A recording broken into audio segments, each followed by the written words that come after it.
गांव के बीचों बीच बाजार सजा था।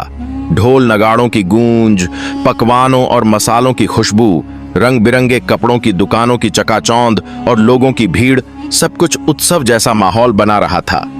तभी अचानक एक ऊंची आवाज गूंजी, आओ आओ, देखो देखो, जादुई अंगूठी, बस इसे पहन लो और रातों रात गरीब से अमीर बन जाओ। सबकी नजरें उस ओर उठीं। दो अजनबी चमकीले कपड़े पहने, चेहरे पर चमकदार मुस्कान और आंखों में धूर्तता छुपाए खड़े थे। उनके हाथ में एक छोटी सी अंगूठी थी और वे उसे आसमान की तरफ उठाकर दिखा रहे थे। गांव वाले फुसफुसाने लगे, क्या सचमुच अमीर बना देगी? अगर यह सच हुआ तो हमारी जिंदगी बदल जाएगी। यह दोनों अजनबी ठग थे। जगह जगह घूमकर भोले लोगों को अपने मीठे झांसे में फंसाना और उनकी मेहनत की कमाई लूटकर भाग जाना ही उनका असली काम था। भीड़ में खड़ा रामनाथ यह सब देख रहा था। साधारण सा कपड़ा पहने लेकिन तेज निगाहों और चालाक दिमाग वाला आदमी।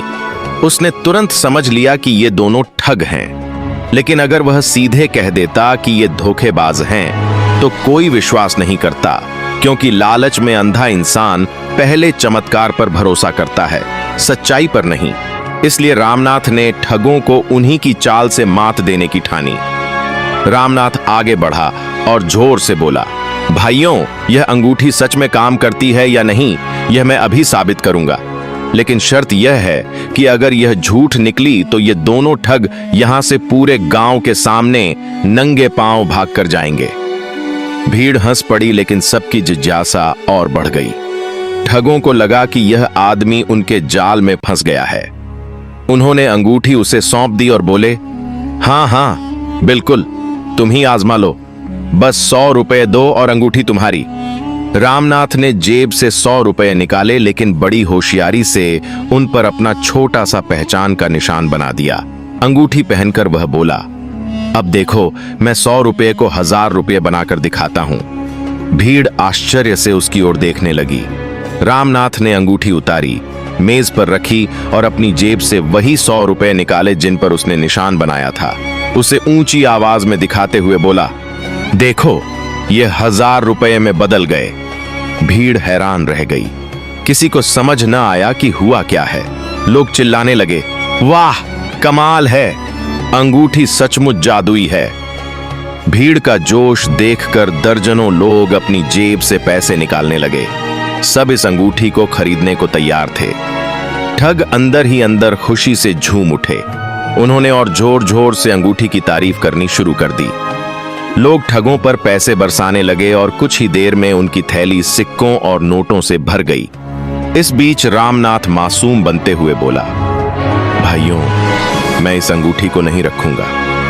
मुझे डर है कि इतना बड़ा खजाना मेरे हाथ में रहा तो कहीं मैं पाप न कर बैठूं, लेकिन आप सब चाहें तो खरीद सकते हैं। यह सुनकर गांव वाले पूरी तरह लालच में डूब गए और अपनी मेहनत की कमाई ठगों की झोली में डाल दी। रात ढलते ही दोनों ठग भागने की तैयारी करने लगे। उन्हें लगा कि उनकी चाल कामयाब हो गई, लेकिन खेल यहीं खत्म नहीं हुआ। रामनाथ पहले ही सब समझ चुका था। उसने गांव के चौकीदारों को चुपचाप ताकीद कर दी थी, ध्यान रखना, ये दोनों अंधेरे में भागने की कोशिश करेंगे। जैसे ही ठग चुपचाप भागने लगे, चौकीदारों ने उन्हें धर दबोचा।